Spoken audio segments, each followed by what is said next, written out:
John stood outside Liquorland, adjusting a trench coat he'd found that was 3 sizes too large and smelled faintly of urine, concrete, and regret. "The plan is simple," Stephen whispered, looking like a sedated squirrel in his neon beanie. "I create a diversion. I'll go to the counter and ask the clerk questions about the terroir of a $4 bottle of fortified wine. While he's explaining the notes, you slide the goods into the secret pockets of that coat." "Stephen, these aren't secret pockets. These are just holes in the lining where the pockets used to be. If I put a bottle in here, it's going straight to my ankles." "Then catch it with your knees. Walk like a penguin. I'll keep the clerk busy." John took a deep breath, the phantom sensation of falling off a cliff with a horse named Big Red still tingling in his spine. "Fine, but if we get caught, I'm telling them it was all your idea, Stephen." They entered. The air conditioning hit them like a cold slap. Behind the counter sat a man who looked like he had personally survived the Great Depression and wasn't impressed by anything since. Stephen leaned against the laminate counter, trying to catch the clerk's eye without looking too eager. "Hey man, quick question. I'm looking for something specific, but I'm on a pretty tight budget." The clerk looked up from a stack of lottery tickets. "What are you looking for?" "I need something strong but cheap," Stephen said, keeping his voice steady and low. "Ideally, something that doesn't taste like straight rubbing alcohol. I've got about $6 in change. What's the best value you've got for that?" The clerk sighed and gestured toward the bottom shelf behind him. "I've got the plastic pints of vodka or the fortified wine. The wine is probably what you want if you're looking for value. It's $1.50.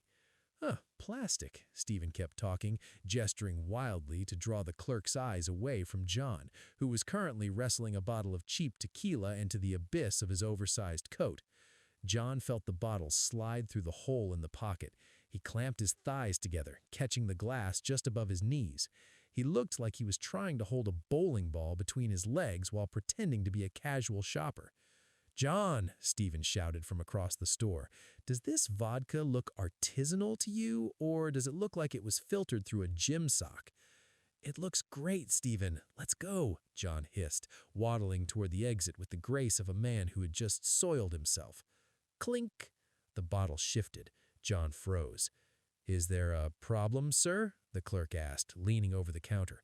"No," John squeaked. "Just a hip replacement. I had an incident with a horse. It's a long story."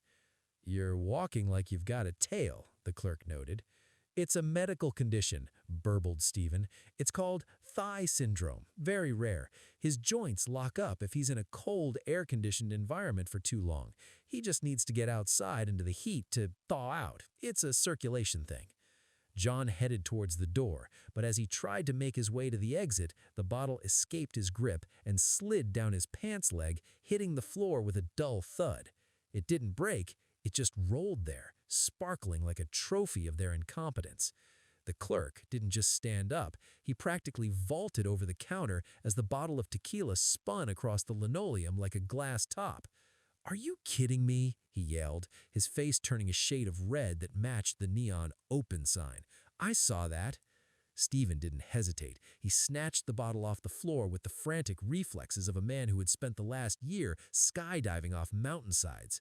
"Put it back," the clerk barked, already pulling a sleek smartphone from his pocket. "I'm calling the cops. I don't get paid enough to deal with thigh syndrome shoplifters."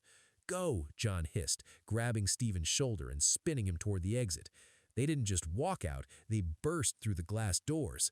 As soon as their boots hit the pavement, the panic fully set in. Behind them, they could hear the clerk's voice echoing through the open door. "Yeah, 2 white guys, mid-20s, one in a neon beanie and the other in a trench coat that looks like a tent." "I'm never wearing this coat again, Stephen," John yelled over his shoulder, his breath coming in ragged, terrified gasps as they sprinted toward the far end of the strip mall. "Next time, Stephen, we use a backpack," he panted as his neon beanie slipped down over his eyes as they dove into a narrow alleyway. They heard a distant siren wail, a lonely, sharp sound that felt like it was personally addressed to them. They scrambled over a rusted chain-link fence, John's coat snagging briefly before he ripped it free with a frantic curse. They disappeared into the shadows of the industrial district, two ghosts in their 20s, desperately outrunning the law and their own spectacular incompetence.